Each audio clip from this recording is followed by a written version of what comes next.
Hi, this is Dan Whitney with the Whitney Law Firm in Towson, Maryland. Today we're going to talk about the issue of a Ford dealer in Maryland that first refused to cancel a customer's warranty after he realized they had cheated him on that.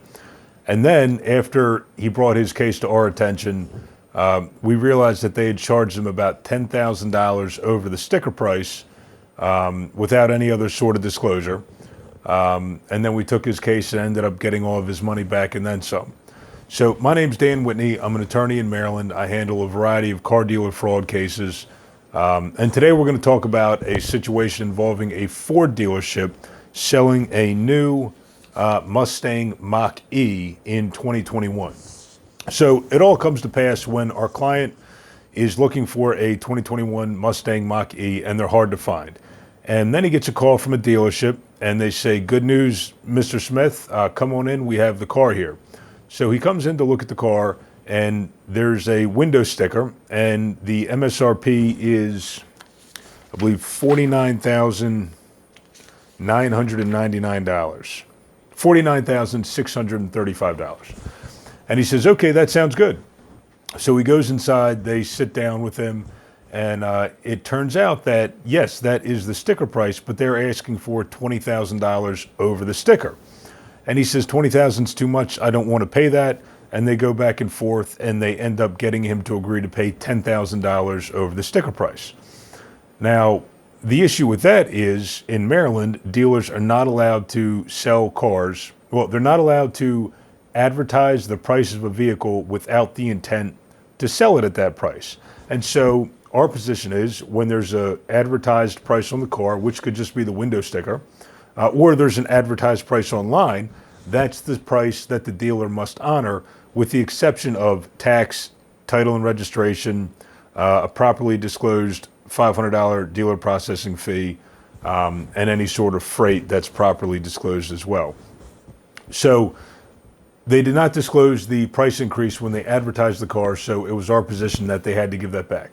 But he didn't know it at the time, so he agreed. Now, what else they did, which is what led to the downfall here, is they had told him that the battery for the car, because the Mustang Mach-E is an electric car, and they had told him that the warranty that came with the vehicle was only good for 1 year. So he later found out it was good for 8 years, he believes. So they told him 1 year, and they scared him into paying $6,500 for a warranty or service contract to help with the battery should it have problems. So he buys the car, and then he gets home. And he starts to look at his paperwork, he starts to do some research, and he comes to realize that, hey, they lied to me. The battery is good for 8 years. I paid $6,500 for this extended warranty or service contract that I don't need. I want to cancel. So canceling warranties is a huge problem, not just in Maryland, but is everywhere, because if the warranty or service contract or aftermarket part, whatever it may be, is not canceled within, if it's canceled within about 90 days, usually the finance manager and the dealer won't make any money. So by hook or by crook, whatever they can do, they do not want customers to cancel that product within 90 days. But Mr. Smith wanted to cancel it right away. So he begins emailing and calling the finance manager, and he's not getting anywhere. They're refusing his emails. Well, they're not refusing them, they're ignoring his emails. And he finally calls the administrator, who says, "We haven't heard anything." So he doesn't know what to do. He hops on Google, he finds us, and we take his case. And in the process of reviewing his paperwork, I say, "Okay, Mr. Smith, I see here that the window sticker, which he had a copy of, is $49,600. But here you paid $10,000 over. What happened?" And he tells me the story. I said, "Okay, well, in addition to them refusing to cancel your warranty, you also have a case for them failing to honor the advertised price. What do you think?" And he says, "Okay, do your best, do what you can do." And I said, "Okay, sounds good." So we file a lawsuit. And what's interesting is this. Not only did they charge him $10,000 over the sticker, not only did they refuse to cancel the $6,500 warranty that they lied to get him to purchase, on the buyer's order, they also charged him a phantom or inexplicable $369 charge for aftermarket parts. Now, in Maryland, you have to itemize and describe what you're charging a customer for. And aftermarket parts is not a legitimate description. What does it even mean? It has to be specific, and this was not. So we included that in the lawsuit as well.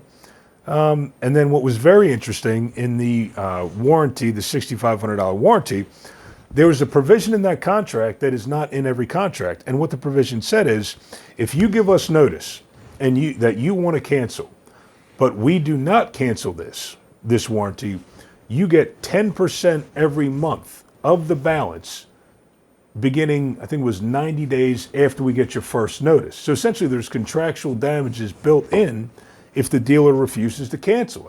I've never seen this before, but this looks great. So in goes that aspect of damages as well. So we filed the lawsuit, and the dealer files a motion to compel arbitration, as they often do. And in this case, there was a decent argument for it, so we ended up in arbitration, which is not a problem. I've been there before. We've won plenty of arbitrations, and so we proceeded. So as the case begins, there's a little bit of back and forth with the other side. And I get a phone call one day from an insurance adjuster who says, we'd like to discuss settling the case. I said, okay, well, that sounds good. Always interested in discussing a settlement. And I said, all right, here's what we need. We need the $10,000 back. We need the $369 aftermarket parts phantom charge refunded. We need the $6,500 back. And actually, right after we filed suit, well, not right after, but shortly thereafter, magically, they were somehow able to process that refund, but that did not account for the 10% penalty that began after they didn't cancel it within that period of time. So we need the damages for that. And of course, last but not least, attorney's fees. So he says, well, look, I don't know about all this, the price increase. I don't think there's a case, but with the other stuff, we'll pay you for that. I said, well, are you aware of the law in Maryland? And I pointed out exactly what the law is, and I read it to him, and helpfully it was actually in the complaint. And he says, well, let me take a look at this. So he takes a look at it. I get a call back about a week later, and he says, okay, we agree. I read the law. I think you're right. And we reached a settlement for about 99.9% of what we had asked for, which that is fine. So we got the case resolved. The client got his money back from the refund.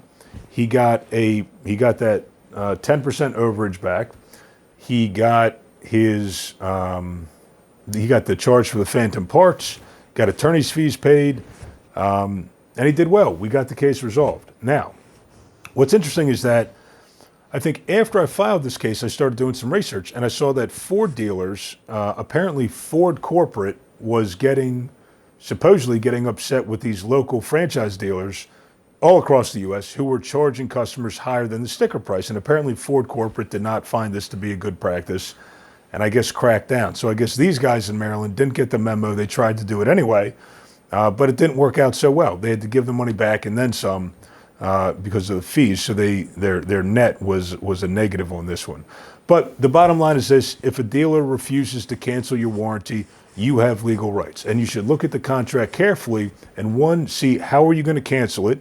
Obviously, just calling up and saying, I want to cancel, like Michael Scott on The Office saying, I declare bankruptcy, that's not going to work. It's got to be in writing. You got to do it in writing. And I would say follow the instructions. But usually if you email the dealership and email the administrator saying, here's my contract, here it's attached, and whatever else the contract says, that gives you proof that you canceled it. And that's very important. As to the false advertising as to price, if the advertised price is less than what you paid and they talked you into paying more than what was advertised, and it wasn't tax, title, and registration, a properly disclosed dealer processing fee, and it was something like some nonsense inspection fee, reconditioning fee, and any other of the numerous false fees that dealers come up with, you have legal rights. Look for an attorney. If it's here in Maryland, please feel free to give me a call. Of course, past results are not a guarantee of any future results, and all cases and settlements are different. Thanks for watching. If you found this to be helpful, please give me a thumbs up, subscribe. Thanks a lot. Take care.